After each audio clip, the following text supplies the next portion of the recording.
Hello friends and welcome to Smart Coach. Today we are talking about one of the most important areas of modern Indian history, and therefore the video is going to be long necessarily. However, I have decided to compartmentalize the videos for ease of access. You can access the video according to your needs, and at the same time you can also compartmentalize your own thoughts while reading about this video or while studying studying this area of modern Indian history. So what area have I picked up?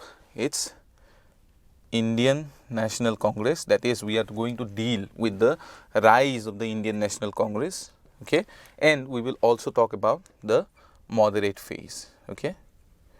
And while talking about Indian National Congress, the rise of Indian National Congress, we already it is necessary for us to get a background to the Indian National Congress, right?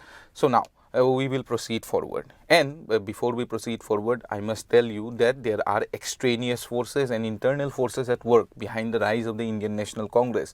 We have to think about the rise of the Indian National Congress, the causation behind the rise of the Indian National Congress in various categories, okay. So there are categories such as external factors, then there are internal factors, then of course there are economic factors, there are political factors, and also there are social factors, okay.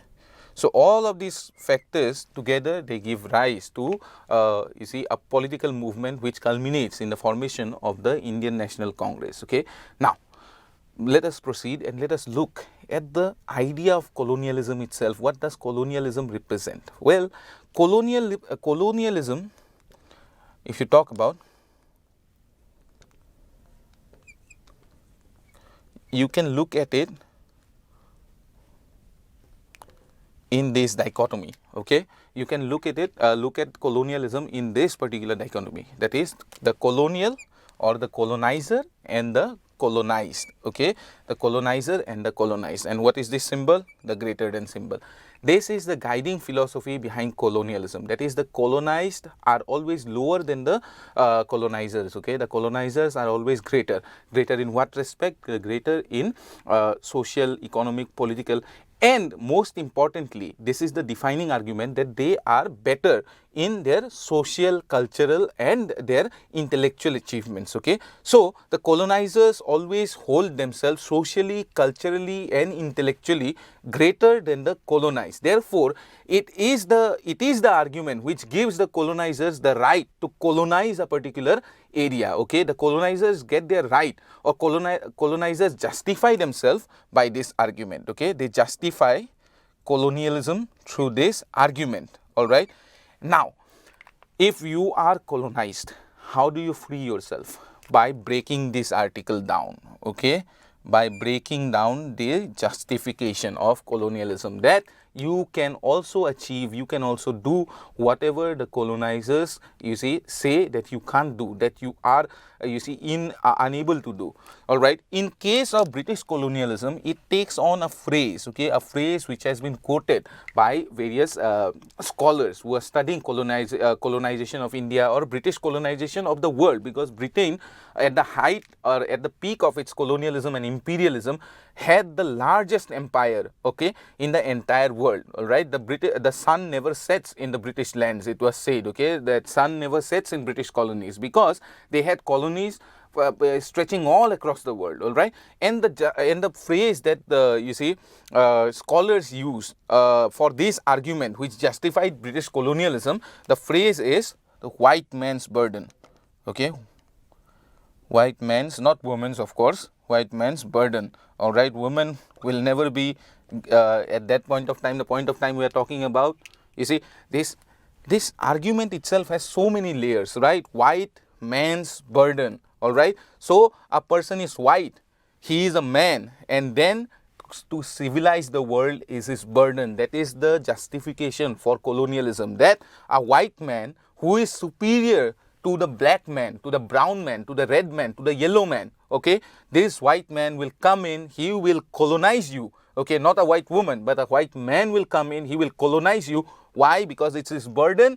Burden given by whom? By God himself, okay. That God has given this burden, that this white man is going to civilize the black, brown, yellow and red man. Okay, so this is the chief argument, and this argument has been part of colonization of India since throughout the history of India. In fact, when India was on the verge of independence, what did Winston Churchill say? That if the British leave India, then India will dissolve into anarchy. Sorry, not dissolve, devolve into anarchy. Okay, so that's the that's the argument that the colonizers always provide. All right. And in order to be completely free, you have to break down this argument. All right. Now, moving forward, okay. The first thing that you have to know is that there are movements all across the world, okay, which start breaking down this argument. Movements all across the world, but these movements are white against white, such as the French Revolution.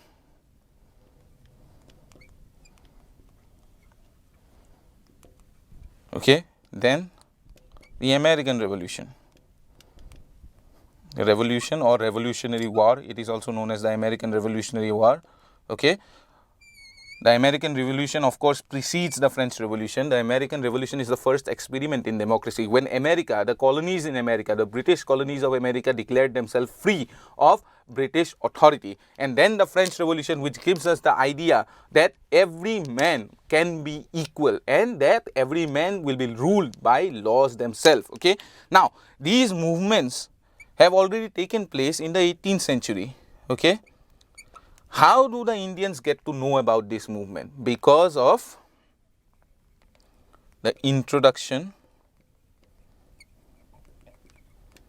of Western education. This is one of the chief causes, okay?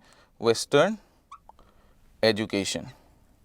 All right. One of the chief causes behind the rise of political consciousness of the Indians. When was it properly introduced? You can say that the Minute of Macaulay is the landmark, okay, 1835, and then there is the Woods Dispatch, okay. And with the introduction of Western education in India, Western educated intelligentsia gets access to revolutionary thought, and gets access to the histories of these revolutions. These revolutions are founded upon revolutionary thought, okay, intellectual thought which fueled this revolution, and these intellectual thoughts are now accessible because Western education has been implemented in India, okay. And what do they read? They read famous philosophers such as Rousseau, okay. They read Rousseau. They read Voltaire. They get access to J.S. Mill, Bentham, and there are scores more, okay, of intellectuals whose ideas fuel the national consciousness of Indians, okay. Rousseau, he wrote about the social contract. It is known as the contrat social in French, all right, in which he postulated that a society with the combination of individual wills, it becomes a national will, and the national will decides who is going to rule them, all right. It is not the will of whoever is in power to rule them. It is the nation which decides who is going to rule them. And if the rule is not if the rule is not to the liking of who is being ruled, they have the right to overthrow such rules, okay. Then we have got the spirit of the laws, that the idea about rule of law, okay, given by Voltaire. We have got the utilitarians, J.S. Mill, Bentham, then there is James Mill, who is J.S. Mill's son, all right. All of these ideas, they fuel the intellectual revolution that happens within India, okay. Now, why am I talking about the intellectual? That is the social aspect of it, before I am going into economic and political aspects, okay, or the internal external aspects. Internal external, as we have already discussed, there are French Revolution, American Revolution and stuff like that, okay. But however, why am I going to social first? It is because of the fact that although there are arguments, opposing arguments. Some arguments say that economic and social condition or political condition must be present in order for the intellectual climate to grow. For intellectual ferment against anything, you first have to have the economic and political maturity. However, some others argue that intellectualism, without intellectualism or without growth of intellectualism, how do economic and political maturity, you see, how do economic and political maturity, it translates into political activity. It might not translate into political activity. So these dichotomies also you have to take care, okay, because when we are talking about the rise of Indian National Congress and the moderate phase, remember, questions, think about questions from both MCQ and from essay type perspective, okay. Now if you're thinking about MCQ and essay type perspective, you see, you have to be comprehensive in your study of this period, all right. You cannot just focus on MCQ type questions and then just say that it's enough, okay, because you have to write an eloquent answer while you are answering these important questions. These are epochal areas of Indian history and you have to be very thorough with them, all right. Now we have talked about the introduction of Western education in India, okay. Now intellectualism takes root. How do these intellectualism spread? We have talked about the taking root of intellectualism through the introduction of Western education in India. How do they spread? They spread through the vernacular and English press, all right. At the eve of the passing of the Vernacular Press Act, there were upwards of 150, in fact, there were upwards of 160 newspapers who were circulating in India among about 1 lakh individuals. The circulation was huge, and all of these newspapers, they evaded censorship, they evaded the, you see, control through various means, okay. They were various means were employed by the editors in order to speak out about the British rule in India, okay, speak out about the inequality or speak out about the oppressiveness of British rule in India, okay. And these newspapers were discussed in every town and in every library. They were discussed even in villages, okay. Vernacular newspapers, they spread even in the rural areas, all right. And the issues and topics which were spoken about, these were discussed all over, okay. And therefore the press played a very important role in the spread of the ideas, okay, in the spread of intellectualism, in the spread of national consciousness within Indians, that you see, India constitutes a nation and that the rule of the British is oppressive, and therefore the nation must decide that the British should go or British should stay, okay. And the overwhelming consensus was that the British, of course, should either give dominant status, that is at this period, okay, they cannot ask for more. First off, the British would constitutionally increase the membership of the Indians into the you see, workings of the government, and then of course it goes on to dominion status, and then it leads on to complete independence. This is how the press was very instrumental. It spread these ideas, okay. Now moving forward, we have talked about the press. We should also talk about the rediscovery of the Indian past, okay, very important part, okay. Rediscovery of Indian past. Now when we talk about Jawaharlal Nehru, we always you see, always remember the Discovery of India, one of the important books written by Jawaharlal Nehru. We also, you see, think about the discovery of India.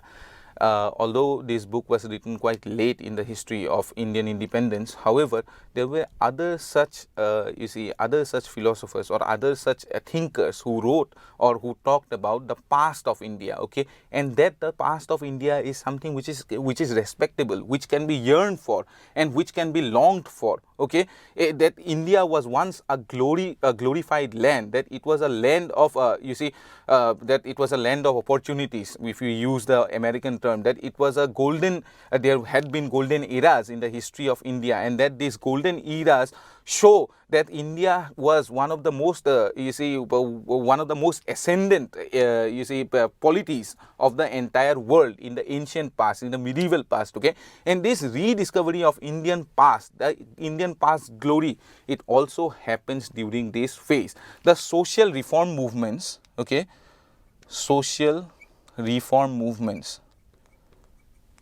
they stress upon the greatness of the Indian past. Why does Dayanand Saraswati say that we have to go back to the Vedas? Because for Dayanand Saraswati, the Vedas, you see, represent the epitome of Indian culture, and the Vedas represent the greatness of Indian culture vis-a-vis the British culture.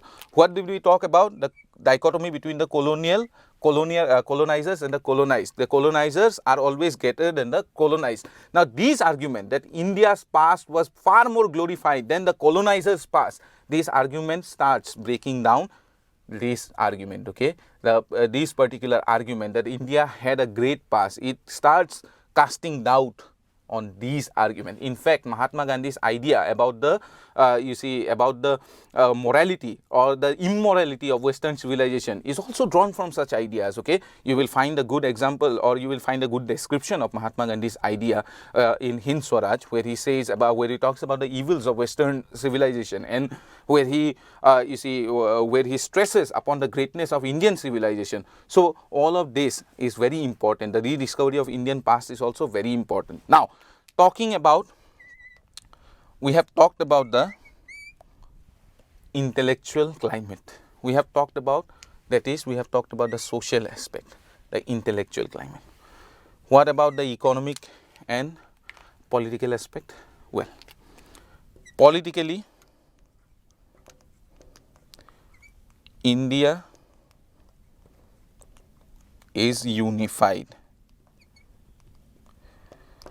Perhaps after the reign of the Mughals, India for the first time sees a vast unification from north to the south, okay? And although some scholars might say that there were princely states within British India, all right, and they were, at the pale of political unification. However, the British also had great amount of control over the princely state through indirect rule. And through direct rule, we already know that the British had completely unified India. And political unification means civil code, it means legal code, okay? Civil code, that is, these are legal codes, of course, and then criminal codes, okay? That is the laws, okay? Laws were unified, administration was unified, okay? So all of these aspects of the governance of a state, they are unified, and because of this administrative and civil or legal administration, legal unification, what do we see? We see that the decisions taken in Calcutta have a resounding influence over all across India, all right? The era of decentralization has come in, of course, and however, still the decisions which are taken by the British authorities in India, it still impacts all of the Indians, and therefore because of this political unification of India, the feeling of being left out, the feeling of being oppressed through laws, through administration, all of these feelings are felt by the nation at large, not by pockets within the nation, but by the nation at large, okay? So a British policy against the Muslims, okay, right after 1857, the British policy of divide and rule, that is a policy which favored the Hindus against the Muslims. The British policy affected all Muslims living in India, not just Muslim pockets in Punjab province of Pakistan or Punjab province of India, present day India, of course, not just Muslim pockets of Bengal, but it affected Muslims all across India. This unification is what led to the growth of the political consciousness of the nation, that the nation is politically unified, that people within this nation are politically unified, okay? Now, as far as political unification is concerned, we also have to talk about the economic unification. By economic unification, of course, we mean that British Indian state, it was economically unified land where again, just like political unification, where an incident perhaps in Bengal will, an economic incident that is such as a famine in Bengal, it will affect farmers all across India, or the lack of production in certain sector of manufacturing, it will affect all of the sectors of India, okay, all of the economic sectors of India. Such was the economic unification of India. And economic unification of India was not just internal, it was not just an internal phenomena, it was also an external phenomena. This internal unification of India through such you see infrastructural developments as railways. If you talk about the infrastructural development concerning the administrative or political unification of India, you will have to talk about the telegraph system. However, if you talk about economic unification, you will have to talk about the railways. Both telegraphs, railways, they play a very great importance in the rise of nationalism within India, because these were you see infrastructural developments were you see captured by the nationalists and were used by the nationalists for their own gains. Now, I was digressing. We will come back to economic unification and the external economic unification of India. Internally, it has been unified. How does it get externally affected? Because Indian economic is irreversibly you see unified with the British economy, okay, with the world economy, okay.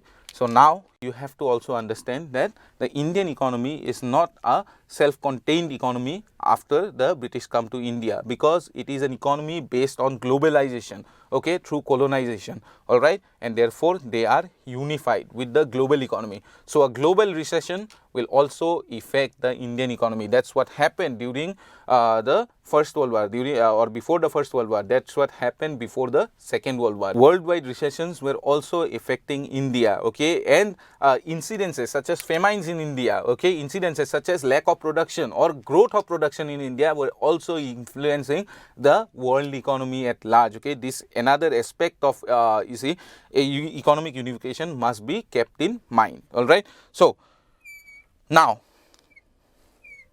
all of these you see economic, political and social, that is intellectual. If you are talking about social, here we are talking in the you see we are talking in the confines of intellectualism, all right, that is the social intellectual fabric. So we have talked about the economic, political and social intellectual fabric, okay. We have also spoken about the external and internal you see influences, okay. Now how do they translate to growth of nationalism? Through something as simple as economic nationalism. For the first time, people like Nauroji,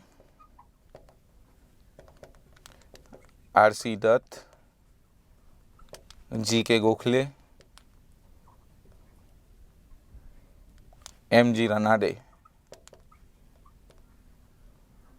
they come out, R.P. Dutt, okay, they come up with a theory about the inequality of British rule. And what inequality are they talking about? They are talking about the economic inequality of British rule or economic oppression of the British rule. That the British rule in India is necessarily oppressive because they are, you see, economically motivated, okay. The white man's burden of civilization is just a veneer, that they are economically motivated in order to make profit, and that is destroying the economy of India. This is the first systematic approach towards a criticism of the British rule in India. Very important, the rise of economic nationalism, okay. This is also very important behind the rise of, you see, nationalism within India, all right. Now finally we come to an aspect called racism, okay. Sorry, there is no S here, okay. Racism, all right. Now what is racism? Well, of course, the context of racism you can get in this argument. The central guiding argument which should, you see, guide you through the study of all of these things, okay. This is the argument which will guide you, and you will find racism within that argument also, that white men are superior to black men, okay. Now the first proper example of racist philosophy, that is the politicization of racist philosophy within India, you will find it in Macaulay's Minute itself, okay. You will find it a very succinct description of how the British considered, you see, British considered the Indians as an inferior race, and how it affected their political, you see, their political or administrative strategies within India. You will find it in Macaulay's Minute itself, because Macaulay in his Minute says that a single self in Europe or single European self is far more greater than all of the literature that has been produced in India. Now that's a great argument to make, okay, or that's a great proposition, all right, something which cannot be you see, something which cannot be accepted. However, it was widely accepted, and therefore Anglicism came into being. Previously, the Orientalists were focusing upon Indian, were focusing upon Indian literature or the classics of India, and they did not consider Indian society or Indian culture as inferior. But with Macaulay's Minute, we see that Indian culture has been deemed inferior by him. Therefore, racism, political racism. You will find great examples of racism in Lytton's period. Why? Vernacular Press Act, 1878. You will find the Arms Act, okay, you will find the Arms Act. Then you also have the, you also have the Ilbert Bill controversy, Ilbert Bill controversy. Then of course, a great famine is going on in Bengal, and in 1877 they celebrate the Grand Darbar in Delhi, okay. What does all of these legislation state? Okay, if you are talking about legislation, all of the legislations till about 1935 and even beyond 1935, of course, all of these legislations, you will find there are, you see, racist elements in this legislation. Why?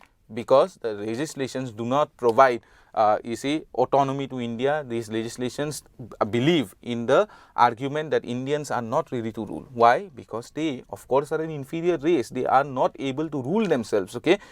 They are not able to decide what is good for them, what is bad for them, okay. In legislations, you will find mentioned that Indians, suppose in diarchy, the argument is the most important aspects of state, such as the army, such as the interest of civil servants, such as the you see, foreign affairs, all of these will be controlled by central authority. They are not part of the transferred list. Why? Because Indians simply won't be able to manage such aspects, okay. That's the philosophy which is guiding the British administration in India. It is inherently racist, and therefore the Indians realize the racist nature of British rule in India, and it is this realization is also one of the chief causes behind the rise of nationalism within India. Because now, with all of these, you see, all of these causative agents present, India finally realized, or the intellectual, educated intellectual class finally realized that Indians have to seize power,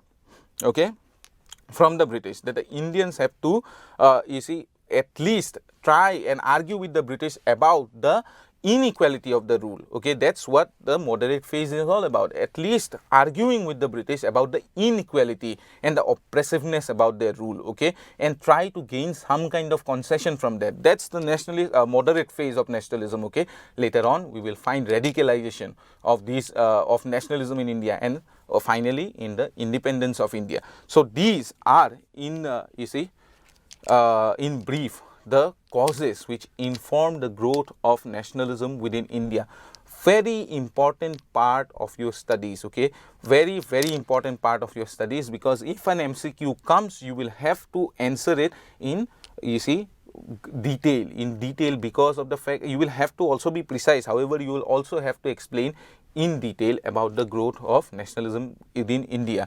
In the next part, we will discuss about the growth and rise of associations within India, culminating in the rise of the Indian National Congress. And finally, in the third part, we will discuss about the modality of the Indian National Congress, that is, how did the Indian National Congress in its early moderate phase, how did it you see, carried on its political activities, okay. And also we will assess the achievement of the moderate phase of the Indian National Congress. With that, I hope that this video has been helpful to you, and I hope that you will be studying really very hard, okay.